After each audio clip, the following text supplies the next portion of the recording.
play their final 6 games of the regular season on the road beginning tonight at Arizona. Any combination of 3 wins for the Dodgers or 3 losses by San Diego gives the Dodgers their 12th NL West title in 13 seasons. Chargers running back Najee Harris, signed in the offseason as a free agent, will miss the rest of the season with a torn Achilles tendon. Harris suffered a non-contact injury in the second quarter of Sunday's win over Denver. After week 3, Chargers quarterback Justin Herbert leads the NFL in passing yardage with 860. Rams wide receiver Puka Nacua leads the NFL with 333 receiving yards. Alumni around the country from HBCU Howard University will be in a good mood this week. Howard's football team snapped an 8-game losing streak to Hampton with a 34-7 win Saturday in the Battle of the Real HU. No debates, no speculation, just the info you need. That's your KBLA Sports Minute. I'm Ray Richardson on KBLA Talk 1580. Are you ready to be a part of the conversation that will help shape our nation's future? Get ready to join us for the Left Coast Forum, Saturday, October 25th at LA Trade Tech, where progressive voices will come together to tackle the issues that matter most to working families across Los Angeles and beyond. From economic justice to climate action, from healthcare to housing, we're bringing together the brightest minds and most passionate advocates for real solutions and real change. With workshops, 2 major keynote addresses, and a closing reception with great music and good food. It's the Left Coast Forum, where your voice matters and your ideas take action. Saturday, October 25th at LA Trade Tech. Brought to you by KBLA Talk 1580 and the LA Progressive. The future won't wait, and neither should you. Mark your calendar now to be there and be heard. Stay tuned to KBLA Talk 1580 for more details.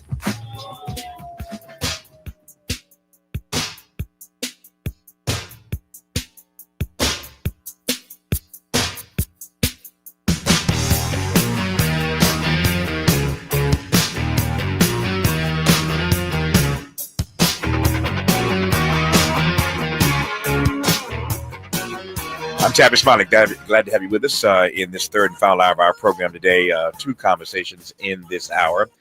As promised, on the backside of this hour, we're going to talk to Tembi Locke, actress and author, about her new book, Someday Now, A Memoir of Family, Reclaiming Possibility, and One Sicilian Summer.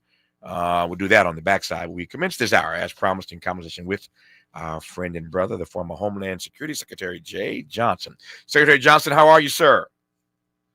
Tavis, always a pleasure to be on your show. I'm looking forward to our intelligent discussion that I know we're going to have. I hope it's intelligent. I'll do my best to keep up with you, man. So thank you for your time once again. Let me. There are a number of issues, of course. You don't talk to the former Secretary of Homeland Security in a moment like this without having a bunch of questions I want to ask you, and I've got a bunch of them lined up, like airplanes at Kennedy Airport. But I'll hold on those questions for the moment because I want to start with this just to make sure we address this, because this is the reason why I ask you on the program. This ABA task force that you have been leading and chairing has issued a report on how to protect American democracy. And I sort of chuckled when I said that, because if we need anything right now, we need some advice on how to save, not even just protect, this experiment in democracy. So let me just start with that, and then we'll get some political issues a little bit later. Tell me about this report. Thanks for asking, Tavis. I co-chaired this effort with one of my modern-day heroes, former Judge Michael Luttig, who, as you know, stood up on January 6th. He was a hero. He told the vice president, no, you cannot overturn the election. Mm-hmm. We wanted in this report, which was put together by a group of very distinguished Americans, not just lawyers, to really examine the undercurrents of our democracy. How is it that we elected Donald Trump not once but twice, mm-hmm. Despite we all know what he's about? And so we made a series of recommendations based upon what we see.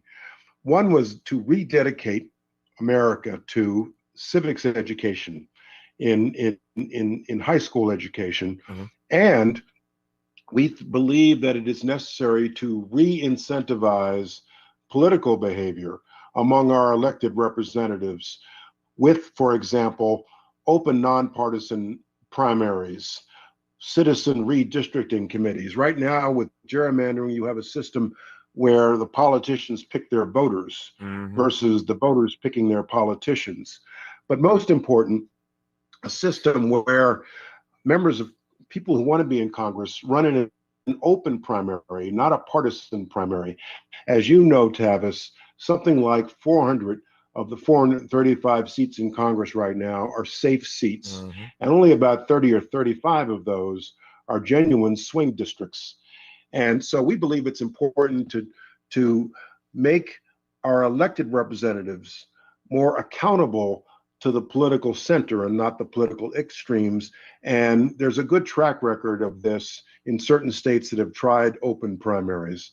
So those are just a few of the recommendations we made.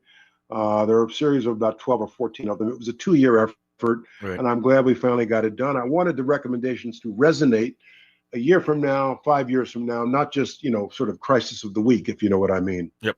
So I mentioned earlier on this program today, Secretary Johnson, that it was just not long ago that we were hearing every day that during the campaign for the White House that Donald Trump represents an existential threat to this democracy. We heard that refrain time and time again, and it seemed to have mattered not to a majority of voters that he was an existential threat to our democracy. How do I read that? We have an American voting public that is cynical, that is jaded, that is exceedingly unhappy. We're obviously talking about the swing votes, Tavis, that matter in places like Wisconsin and Michigan, the way our electoral college works. But we have a very restless, impatient, fed up electorate that believes the government does not work for them. And so I believe that a key to this is our electing representatives from the center who are willing to stand up in, specifically the Republican Party to these kinds of challenges. But too many Americans are fed up. Even in the last election, there was, as you know, there were a good number of Hispanic and Black voters who drifted toward Donald Trump. No question. Who, basically the attitude is, what have I got to lose? And so that's the undercurrent that leads to the results we see today. Yep. Let me put a final point on it. It seems to me that for all of the hand ringing, for all of the bell ringing, pick your metaphor, about the fragility of our democracy, and that Donald Trump is destroying democracy as we know it. I still don't sense, the alarm that one would think would be running through the country as we see every day more and more examples of us moving toward authoritarianism, toward fascism. I'm still not seeing that sort of hue and cry that we're going down, that we're going under. Well, I guess it depends on who you talk to and who you listen to. I agree that I hate the term everyday Americans, Yep. but among everyday Americans, this is not day-to-day kitchen table conversation. Right. They're more focused on the cost of groceries, whether their children will be able to buy and own a house one day, and they're fed up. One of the crucial data points that we cite in our report is in 1958, something like over 70% of the American public trusted their government to do the right thing almost all the time. Mm-hmm. That number is down, depending on how you count, between 2 and 20%. So people have given up on their government and are ready to try even alternative forms of government. These younger Americans who don't appreciate what a democracy is all about. So let's try authoritarianism without fully understanding what that means. Yeah. And so this is for me, I'm 68 years old. I'm a little bit older than you. This is a frightening time right now. And when you add on to it the political violence that we're seeing, the rising tide of political violence, Right. And those leaders who do not condemn political violence with the appropriate levels of condemnation, have me really worried. Yep. I want to give you a chance to talk about political violence as we come forward in this conversation. As I mentioned, there are a number of political topics I want to get your take on. But let me do this right quick, though. I was reading a piece in preparation for today's show on Politico. The writer is Jonathan Scheffler. And the piece is titled "American Democracy Might Be Stronger Than Donald Trump." The headline jumped out at me for a number of reasons. I'll unpack it when we come forward. American democracy might be stronger than Donald Trump. Let me just read the first paragraph right quick. For the last 10 years, we've been hearing that President Donald Trump will preside over the end of democracy in America. In liberal circles, that assertion is often accepted as fact. For many, the proof is in the evidence from other countries' democratic declines. The question I want to ask point blank to the former Secretary of Homeland Security for this country is whether or not American democracy is, in fact, stronger than Donald Trump. You're listening to Jeh Johnson on Tavis Smiley. Generous listening. Charitable listening. That's why everybody wants to talk to Tavis. The conversation continues when we come forward.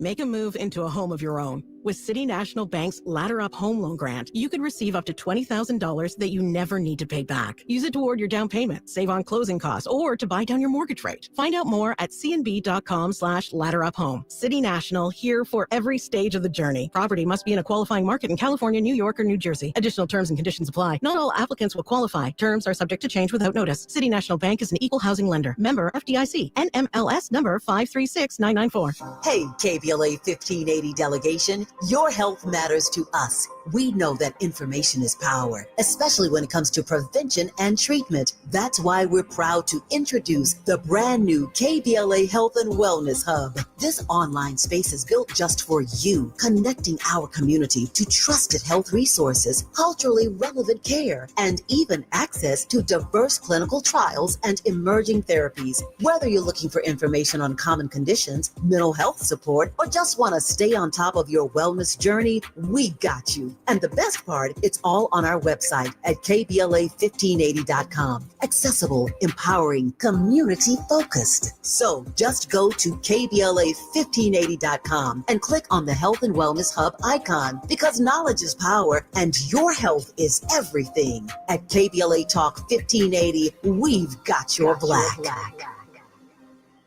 Hey there, Los Angeles. This is James Lucky Jr., publisher and editor of Los Angeles News Observer. Are you hungry for news that matters to you in the African-American communities of Los Angeles? Well, buckle up, because we got the scoop you've been craving. Stay in the know and never miss a beat with our free weekly publications conveniently available near you. Or hop on the digital wave and become an exclusive subscriber at OGNSC.com. Don't forget to join the party on Instagram and Twitter at OGNSCINC for behind-the-scenes access and sizzling updates. No more FOMO. Let's stay informed, connected, and empowered together.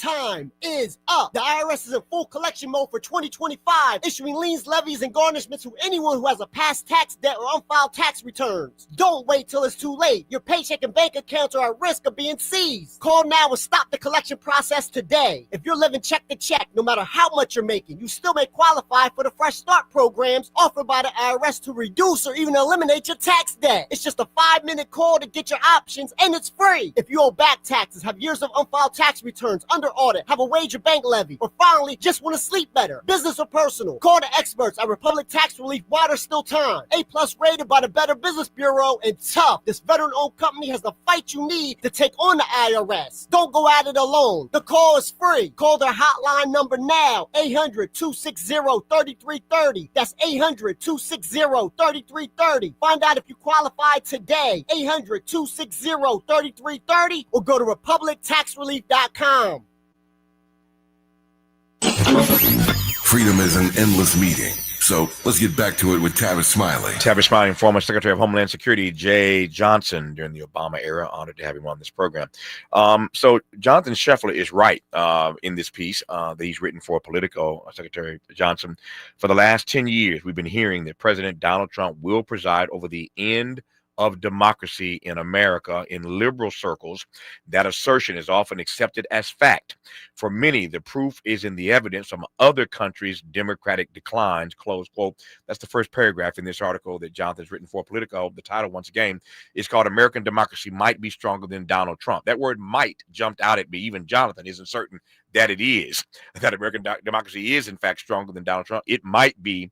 So let me just ask you point blank, is American democracy stronger than Donald Trump, given the way he's showing up right about now and the way the Supreme Court keeps coming to his rescue every time he gets in trouble? My answer is somewhat nuanced, Tavis. Okay. My answer is yes and no. Will our U.S. Constitution outlast Donald Trump? Of course.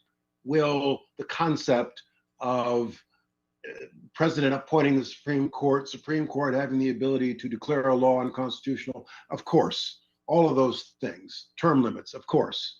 But so much of our democracy depends upon not just observing the letter of the Constitution and the letter of the law, but constitutional norms. Mm-hmm. Constitutional norms. There's a fair amount of gray in our democracy, in our Constitution. And this president is exceeding, if not violating, so many constitutional norms. So, for example, he is not bashful about telling his Department of Justice who he believes should be prosecuted.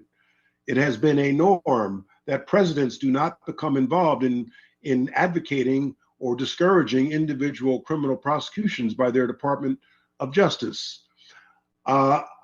He's declared drug cartels to be terrorist organizations and is using military lethal force to go after low-level drug couriers on the high seas, well within the reach of law enforcement. That's one of the missions of the Coast Guard. Mm-hmm. So in that respect, this president has taken stretching the rule of law in our democracy and our Constitution far beyond anything any president has ever done before, and may be creating a new constitutional footprint, if you understand what I mean, Mm-hmm. where in the next administration, the president will say, well, this president impounded money authorized and appropriated by Congress.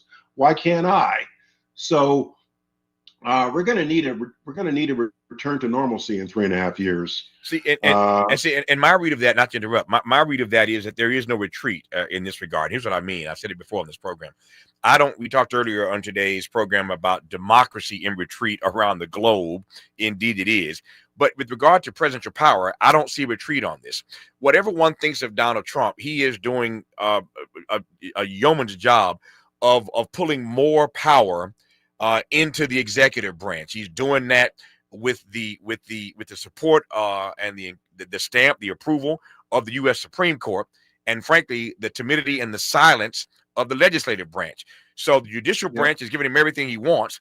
The legislative branch has gone silent while he pulls more power to the executive branch. But I ain't stuck on stupid, and neither are you. I don't care who the next president is, Republican or Democrat. Ain't no president giving no power back, Jeh Johnson. Well, it's interesting you say that. After 8 years of Bush, Barack Obama wanted to do that and told his lawyers in national security, and I was one of them in 2009, Mm-hmm. everything we have to do has to be squarely grounded in the Constitution and acts of Congress. Look, I'll be optimistic in this respect, Tavis. I believe that there is a seesaw or pendulum effect to American politics. Mm-hmm. Every 8 years, we want something radically different from what we had for the previous 8 years. After Eisenhower, we got Kennedy. After Kennedy, Johnson, we got Nixon. After Nixon, we got Jimmy Carter, who carried his own bags. And after Carter, we got Reagan. And after Reagan, Bush, we got next gen Bill Clinton. After Clinton, we got George W. And after George W., we got Barack Hussein Obama. And after Barack Hussein Obama, we got, Make America Great Again, radical change. And I believe that by 2028, the American public is going to want something radically different from what they have right now. And I'm an optimist in that sense because I've seen that pendulum effect for my entire life. I will readily agree that this administration is far more extreme than any other in my lifetime, but I continue to also believe that by 2028, Americans are going to want something radically different. We may agree on that point. The pendulum you just laid out beautifully and eloquently, by the way, and I can't add anything to that. I agree that the pendulum does in fact swing in our presidential politics. All I'm saying is when that pendulum swings, the next president ain't giving no power back. I still stand by that, Jeh Johnson. They're not going to return any of the power that Donald Trump is now pulling into the executive branch. I digress on that for a moment. I digress on that period. I'm done with that part. Let me move forward to this notion of political violence that you raised earlier. So here's the thing. I want to ask you about this political violence that we are experiencing right about now. So long as you don't tell me that political violence has no place in America. You said earlier you hate the term everyday Americans. I understand why. I hate that term too. Not to be confused with everyday people from Sly Stone, since you and I both love old school music. So Sly Stone called everyday people. Yep. I'm down with Sly Stone. Everyday Americans, I'm with you. I'm not fond of that phrase either, because who speaks for everyday Americans? And what is an everyday American? Don't get me started on that. I hate that term as much as Jeh Johnson does. But I also hate people telling me that political violence has no place in America. I have opined about that on the program in days past. Political violence is as American as apple pie and baseball. It was founded on political violence. That's what the Boston Tea Party was. And JFK and RFK and let's run the list. So just don't, I want to hear your point, but please don't tell me that political violence has no place in America, Jeh Johnson. Now, having said that, tell me your read of this political violence that we're experiencing in this American moment. Jay, did I lose you? Where'd you go, Miles? Where'd you go? Is he? I'm missing some audio here. Hope I didn't. I'm back. There you go. He's back. I might mute. There you go. Political violence, Tavis, comes in waves. Yes. Comes in bunches. I was born in 1957. I lived with Medgar Evers, John F. Kennedy, Malcolm X, Martin Luther King, Bobby Kennedy, and then it continued on a bit into the 70s. You remember George Wallace? Sure. Two different people tried to take a shot at Gerald Ford, and then of course you had Reagan. It comes in waves, and we're riding such a wave right now. And what worries me in particular is that when you see for example, assassination of Charlie Kirk, that video was viewed by tens of millions within hours. Mm-hmm. Because everybody has an iPhone camera these days. Everybody has an iPhone video capability these days. And when tens of millions, including a lot of young people, Tavis, see graphically an assassination like that, it becomes normalized and desensitized, and for the deranged among us, glorified. Mm-hmm. And so that is what, in my view, makes this political tide of violence right now particularly dangerous. What makes it particularly dangerous? The fact that we've normalized it at extreme levels. Normalizing it, graphic. Americans, a lot of 16, 17-year-olds can see it. Mm-hmm. The Abraham Zapruder film of John F. Kennedy's murder was closeted for years. Now you can see exactly how Charlie Kirk died within minutes of the event. And people, tens of millions of Americans looked at it. A number of them looked at it repeatedly, and you and I don't have to speculate about the effect that has on people who watch this stuff. Yep. So let me bring this show full circle. I'm in the last hour of our show today. We started in the first hour in conversation with Karen Attiah, who is the Washington Post columnist who was fired. The story's been everywhere. Fired for some posts that she made where she talked about white male violence after the murder of Charlie Kirk. If you missed the first hour, check out the podcast later tonight. It was Karen Attiah in her own words. I wanted you to hear what she had to say about the way she processed the Washington Post firing her for what she wrote.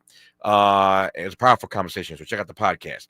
So I can't reprise that dialogue. What I'm pointing to, Jeh Johnson, is that she was let go by the Washington Post for making a reference to white male violence, essentially. And yet the data is incontrovertible. What we see happening too often in this country is violence at the hands of white males. And yet in all of this glorification and deification of Charlie Kirk, that conversation is being pushed to the side, swept under the rug. What say you about that in a nation where white supremacy is still run amok? What comes to mind is the president's supposed executive order declaring Antifa to be a terrorist organization. First of all, you can't declare legally an organization like Antifa a terrorist organization. The designation has to be foreign terrorist organizations, and it has to be a defined group of people, not a concept.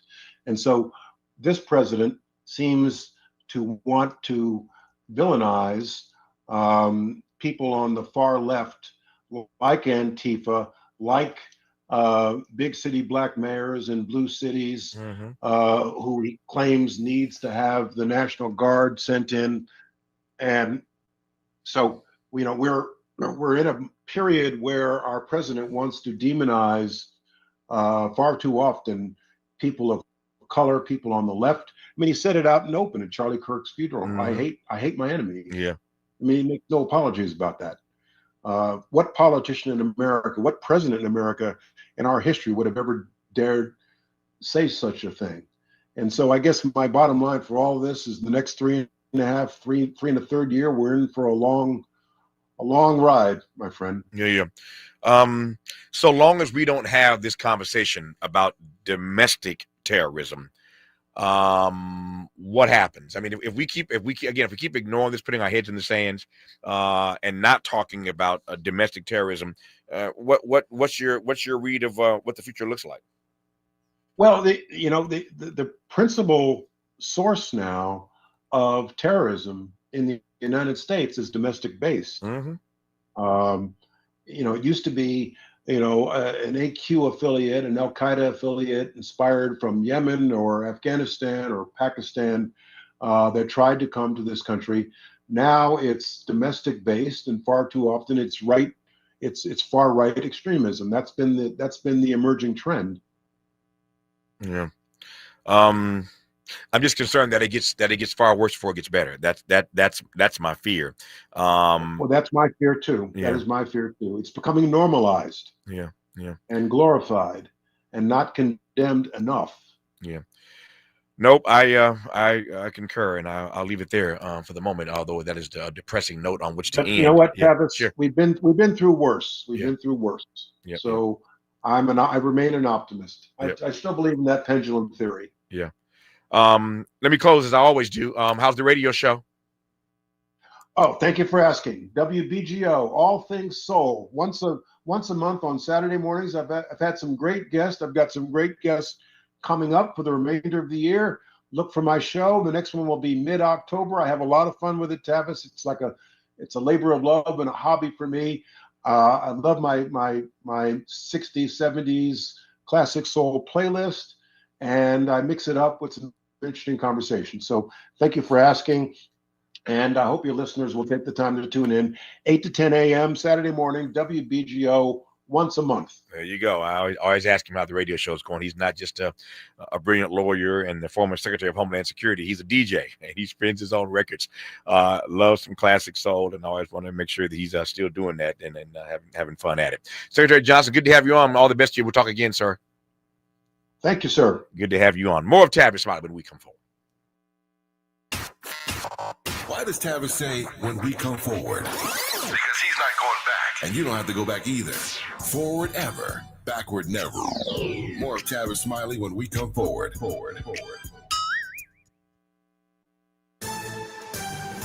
I'm Bree Wood with BIN News Now. A candlelight vigil was held last night in Charlotte in honor of the Ukrainian refugee Irina Zarutska, who was stabbed to death on a light rail last month. Reverend James Bauer said, "Enough is enough." And so we will not stand by anymore. We will fight for our city. Police say the attack was random. DeCarlo Brown is charged with her murder and remains in custody. The Weeknd has dropped out of Global Citizen Festival in Central Park due to personal reasons. Cardi B will take his place Saturday, joining Shakira, Tyla, Mariah the Scientist, and more.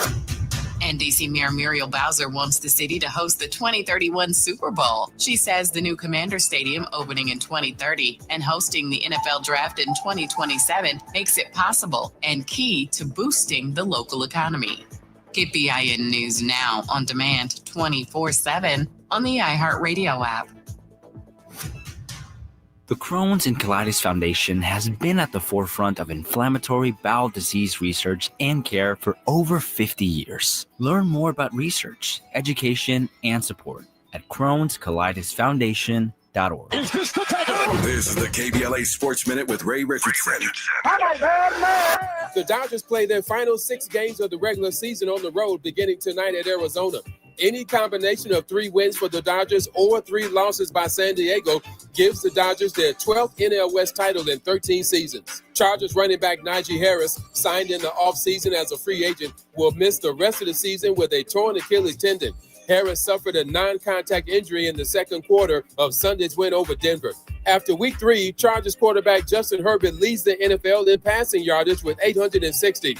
Rams wide receiver Puka Nacua leads the NFL with 333 receiving yards. Alumni around the country from HBCU Howard University will be in a good mood this week. Howard's football team snapped an 8-game losing streak to Hampton with a 34-7 win Saturday in the Battle of the Real HU. No debates, no speculation, just the info you need. That's your KBLA Sports Minute. I'm Ray Richardson on KBLA Talk 1580. Hi, I'm Jesse Jackson Jr., inviting you to join me weekdays at 12 noon, right after Tavis Smiley, here on KBLA Talk 1580. As a law school graduate and a theologian with a firm grasp of our body politic given almost 2 decades in Congress, my show is the fresh new home of an authentic, uncompromised quest for transformation and salvation, both personal and collectively, as I vigorously interrogate the theological and symbolic meanings embedded in our society. I promise to leverage my knowledge of history, theology, and both international and domestic issues to imagine an inclusive vision for the future, which I hope will inspire all of us to pursue life, liberty, and the pursuit of happiness as a given, not just an aspiration. So join me weekdays at 12 noon, right after Tavis Smiley, for 2 hours of the Jesse Jackson Jr. Show, only on KBLA Talk 1580.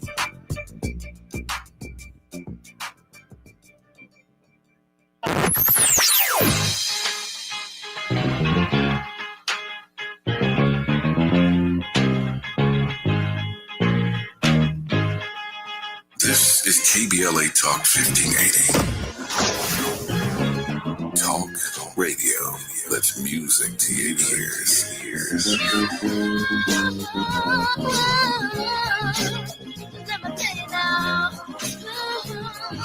We're unapologetically progressive. KBLA Talk 1580.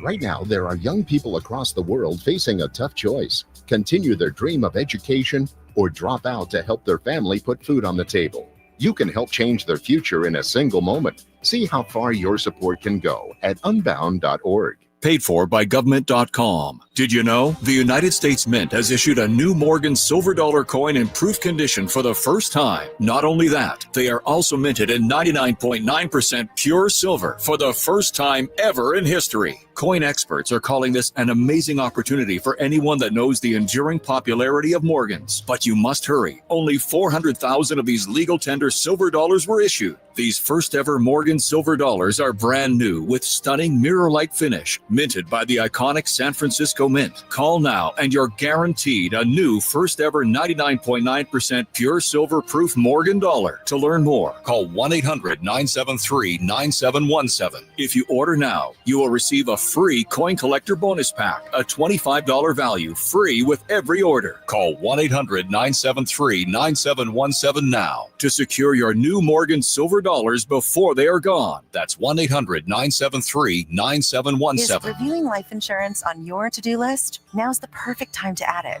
A friend recently told me that securing life insurance sooner rather than later can help you lock in lower rates for years to come. So I bumped this up on my list and got it done. I called SelectQuote and couldn't believe how easy and affordable life insurance is. I'm 40 and got a $500,000 policy for $16 a month. My husband's also 40, and his $500,000 policy was only $18 a month. Plus, with SelectQuote's same-day coverage, there was no medical exam required, and we were covered by the time we hung up. Knowing I have this checked off my list feels amazing, but the peace of mind knowing my family is protected feels even better. Call SelectQuote at 1-800-729-7070. That's 1-800-729-7070. Or go to SelectQuote.com to get your free quote today. That's 1-800-729-7070. Details on example rate at SelectQuote.com.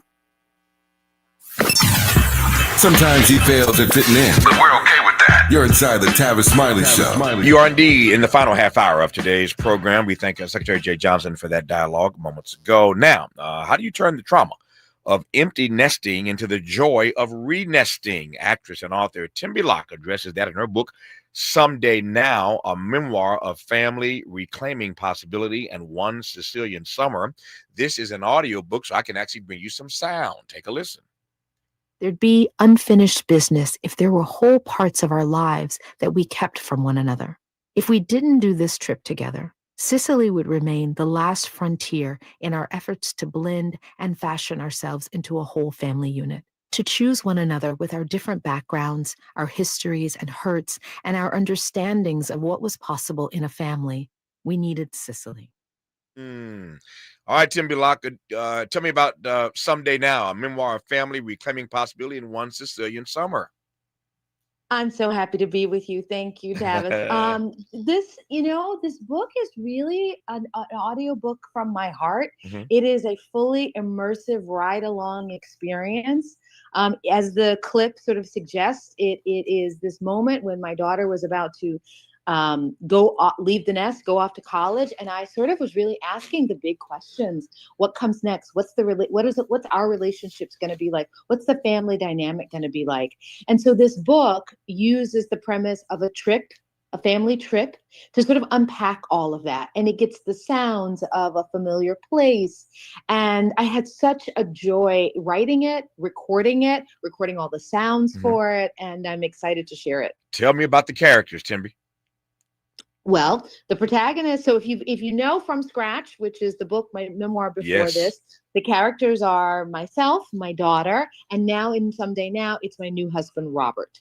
And so we find ourselves in Sicily the summer before she's about to go to college, really sort of trying to fold into each other, spend some quality time together, make some good memories. But also I felt like I needed, as the central character of the story, a moment to pause, to sort of like reflect on my life as a mother, and to really begin to make space for what I knew was going to be this empty nest, or what I call re-nesting now.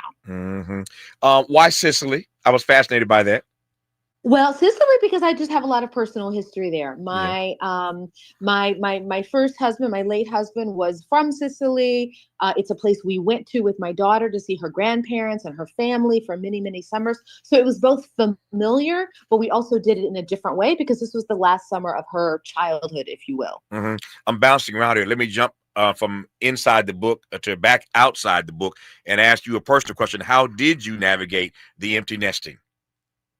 Well, it has been a beautiful process. It's not been easy, but one of the things I've done for myself is really the first thing I committed to was to prioritizing myself, which is something for women and mothers after a season of life, 18 years or more of putting someone else, others before you, as a caregiver, to actually have the space and time to prioritize yourself is really impactful. It's needed. It's necessary. So that's the first thing that I've done. But the other thing I've done is to really begin to sort of reimagine what does it mean to parent a kind of, as people call them, a kid adult. They're not quite there yet. Adult, I like that. Yeah.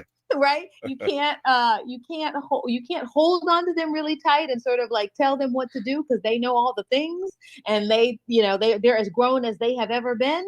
And yet you do need to make space for them, and you do need to sort of hold on and let go. And I think that that's really what the book is asking, Yeah. is how do we as parents in this season hold on to them but let them go?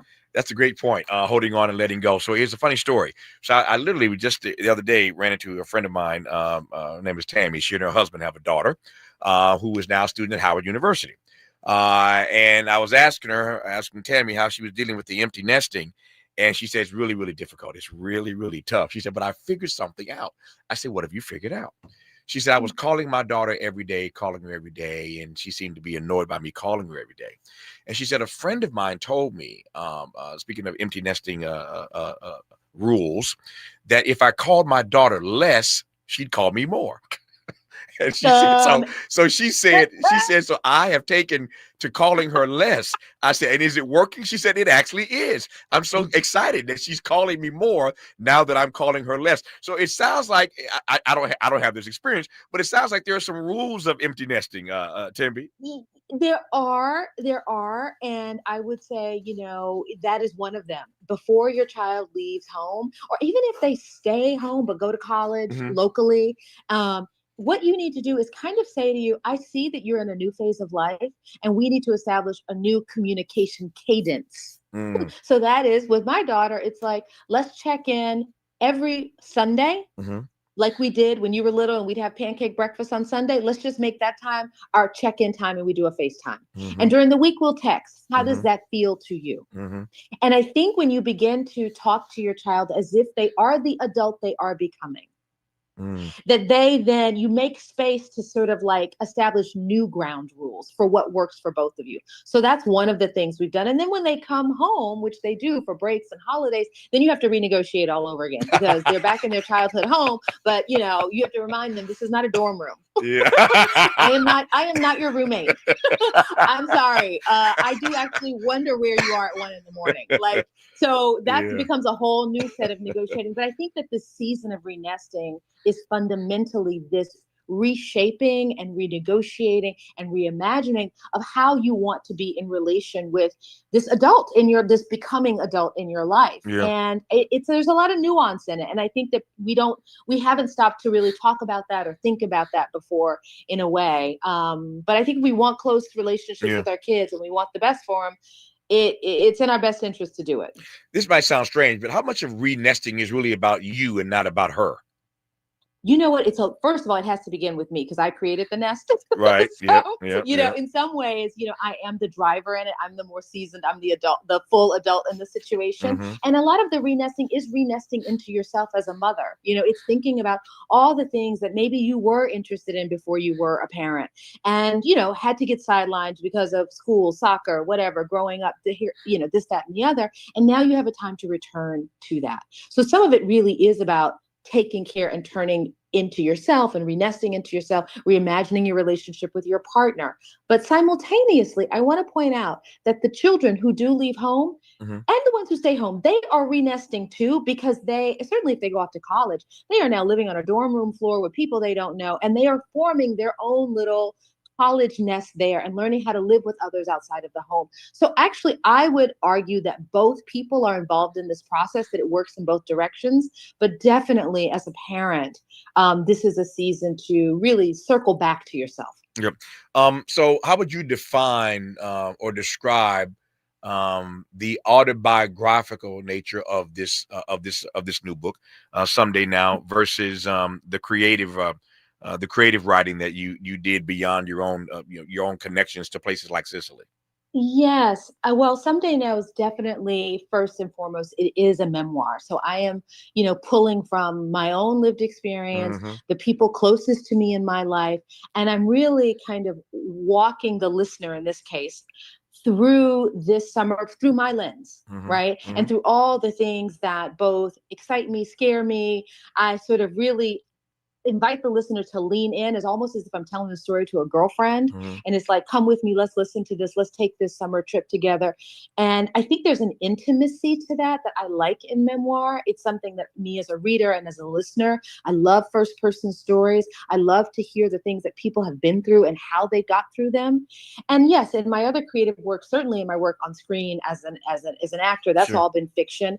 And in the adaptation of From Scratch on Netflix, that is both based on my first book, but it is its own thing. Yep. I want to ask this question when we come forward. Let me just, I'll set it up now and let Tembi respond to it when we come forward. I'm wondering in her mind what the distinction is. I've written a bunch of books in my life, and you write these books, and then the book company begs you to sit and read it so it can become an audiobook. But the book is there, and then it becomes an audiobook, which is different, I think, to my mind, than an audiobook. I want to get Tembi's reaction to that when we come forward on Tavis Smiley. Hope, agency, dignity. This is Tavis Smiley. Can you dig it? Come on! With a KBLA Talk 1580 editorial, I'm Dr. Nicolai Corte. Let's preserve Black land stories before they're lost forever. I want to personally invite you to be a part of something historic. As journalist in residence for the Black Land Lost Narrative Archive Project, I've joined forces with powerhouse attorney and social justice champion George Fothery, the man who helped make history by delivering justice to the Bruce family in Manhattan Beach, securing the first known return of land unjustly taken from Black owners by a local government. That victory was monumental, but it was just the beginning. For generations, Black families have acquired land through grit, faith, and determination, only to lose it through violence, legal loopholes, forced sales, and systematic racism. What's been taken goes far beyond dirt and deeds. It's the erasure of wealth, identity, and legacy. That's why we've launched the Black Land Lost Narrative Archive Project, a national effort to collect, protect, and preserve the stories of Black land lost before they're buried, forgotten, or erased altogether. Because there's power in telling Black stories, there is resistance in remembering, and there's justice in being seen and heard. This is where you come in. We're inviting you to be a part of this historic Black narrative archive. If you or someone you know has experienced land loss, displacement, or forced property sales, your story deserves to be heard and remembered. Your story belongs in this archive. Your truth matters not just to your family, but to our collective future. Visit blacklandlost.org today. Fill out our simple intake form and add your voice to the National Archive of Remembrance, Resilience, and Reckoning. Let's make these stories live on, not in whispers, but on the record. With a KBLA Talk 1580 editorial, I'm Dr. Nicolai Corte, and as always, we welcome your feedback. We ask seniors how to prevent Medicare scams. My best advice, if you get a phone call, do not talk to the person. These people are well trained. Don't talk to them. They don't know me. They're just trying to scam me. Don't be fooled. Hang up. Just hang up. Never give out your Medicare number. They're going to get your number and put in a false claim. If I get a call from someone, I don't pick up the phone. And should I pick up the phone and they ask for information, then I hang up. How do you detect Medicare fraud? Just like I check my credit card statements, I check my Medicare statements monthly. Scammers can get a hold of your number, order medical devices through your account, and you're not even going to know about it if you don't look at your statement. Check your statement every month. If you get your statement and you see something that you know you did not have done, you report it. Call your senior Medicare Patrol. To report Medicare fraud, call the Senior Medicare Patrol at 855-613-7080. He's a paradigm pioneer and the top-rated African-American talk show host in the nation, according to Talkers Magazine. You're tapped in with Tavis Smiley right now. Tavis Smiley and Tembi Locke. The new book is called Someday Now, and glad to have her on the program. Someday Now, the full title, A Memoir of Family, Reclaiming Possibility in One Sicilian Summer. The book is available now as an audiobook. So, Tembi, I mentioned earlier, I've written a bunch of books, and you write a book, and then they ask you to read it, and it becomes an audiobook. That's a different process than what you engage, is it not? Oh, it is very much a different process. Like you, when I wrote from scratch, I just wrote it. I wrote it for the reader, and then I went and recorded it for those who wanted to download it as a listening option. But with Someday Now, Right. I wrote this book as an audiobook original, meaning I really wrote it for the listener. I wrote it knowing that it would only live in audio format. And so my word choice, the kinds of visuals that I wanted to bring forward lended themselves to a listener creating the images in their mind, because I really wanted to create that fully immersive experience. And so it really all came together in the studio. Yeah. I was going to ask, you started to answer it now. When you know that you're writing it as an audiobook from scratch, pardon the pun, when you know that's what you're doing, how does that impact or influence your writing? Well, what I would do is I wrote smaller, shorter passages, and then I would read them to myself. So I actually use the sort of auditory and listening experience in the writing process. And then I kind of read it out to myself, and I thought, no, that actually sounds better this way, because I really wanted it to feel as though you and I are close friends, Tavis, and I've told you the story, and come on with me to Sicily. Let's listen to this. Yeah. Is there did you find that there was a greater freedom in writing that way, or did you feel sort of boxed in, sort of hemmed up in writing that way? You know what's funny is I felt completely free, but I'll tell you, when I got into the studio and it was time to record it, I was like, oh, I want to rewrite this, I want to change this, or I want to do this, and at that point, the manuscript is approved, and there's not really a lot of latitude to move around, and so then I had to use my voice to do instead, I couldn't change a word. What could I do with my voice to communicate that same impulse? Yeah. Obviously, if you're writing it, then clearly you thought yours was the right voice to read it. I did. Yeah. I ain't mad at you about that. I could have started our conversation with this title though. Someday, now. Someday, now. Unpack that title for me. Well, let me say, every parent knows that someday their kid's gonna leave home. Yeah.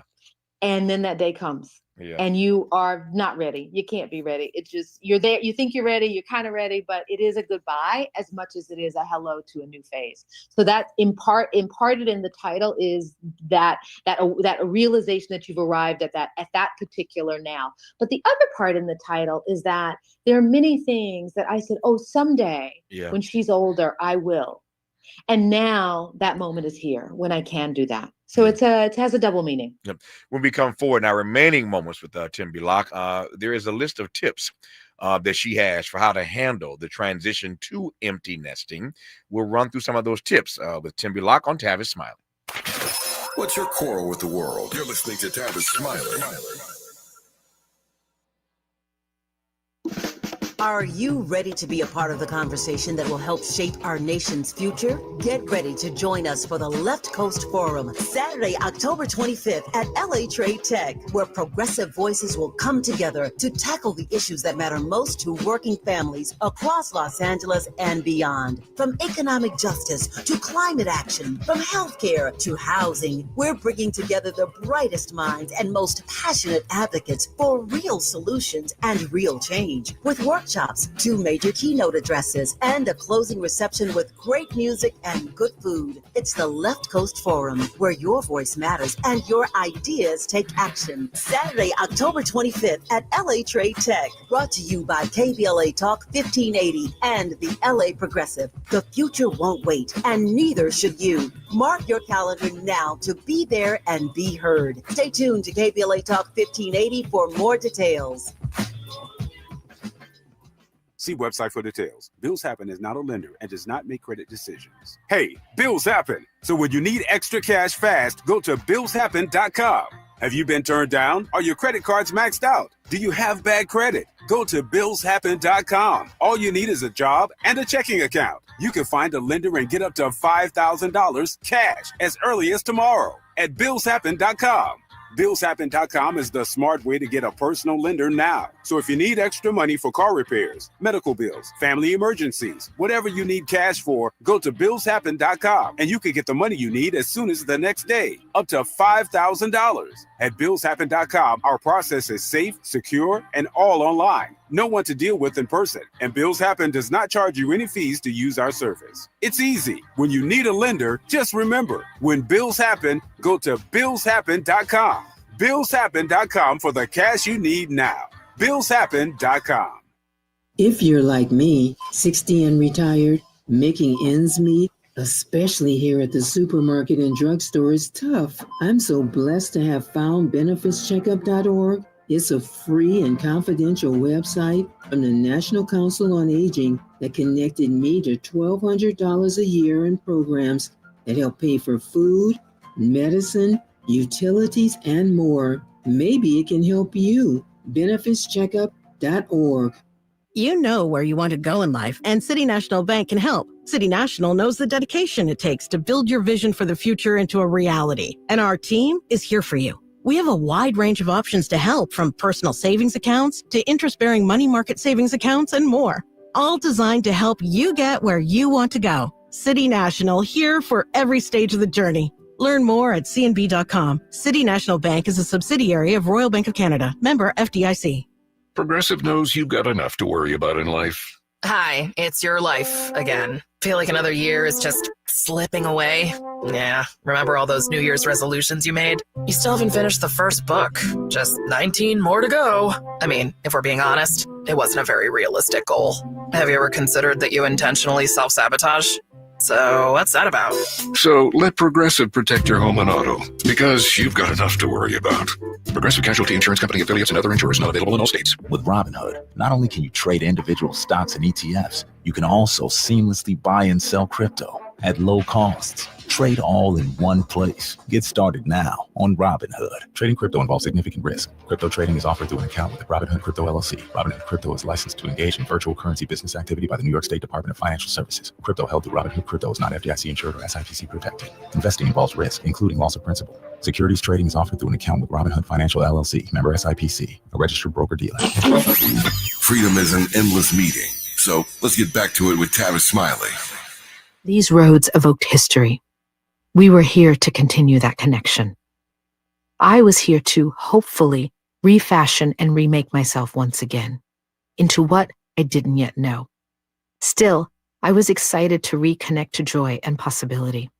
I was ready to walk into the past if it carried the potential of meeting a beautiful future.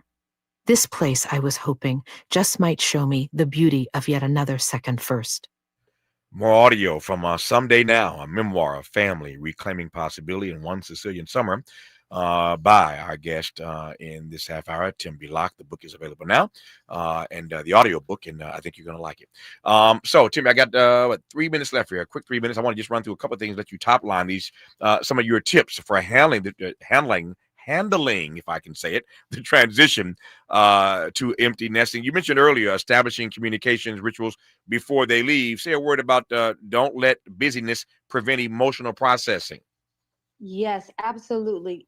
When the kids are getting ready to go off, it is very easy to get wrapped up in, what kind of bags they need, how many, what computer they need, or all that kind of stuff. And that's important. But what's more important is that you take what I like to call a sacred pause with your child, where you acknowledge that they are moving through an important rite of passage. And also you acknowledge for yourself the hard work that you've done as a parent in raising them to the best of your ability.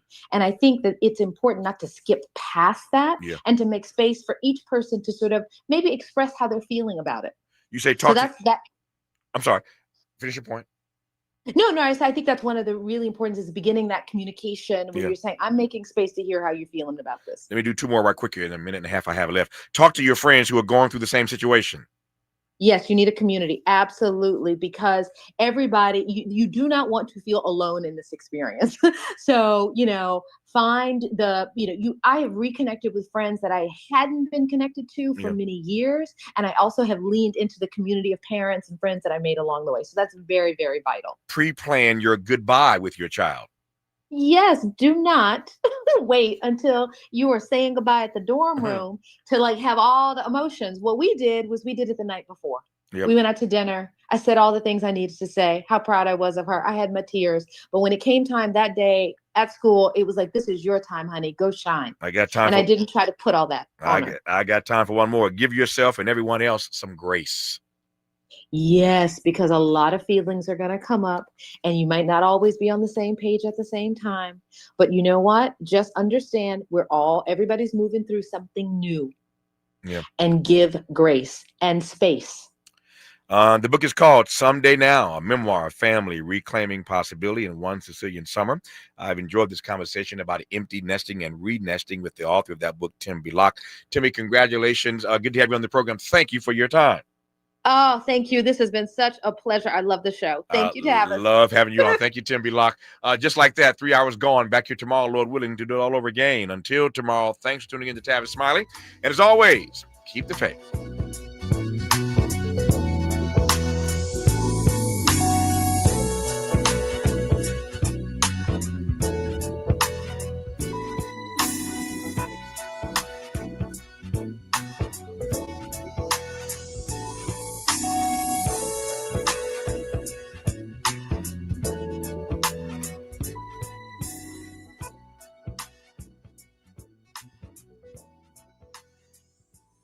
KBLA 1580 Santa Monica. I'm Bree Wood with BIN News Now. A candlelight vigil was held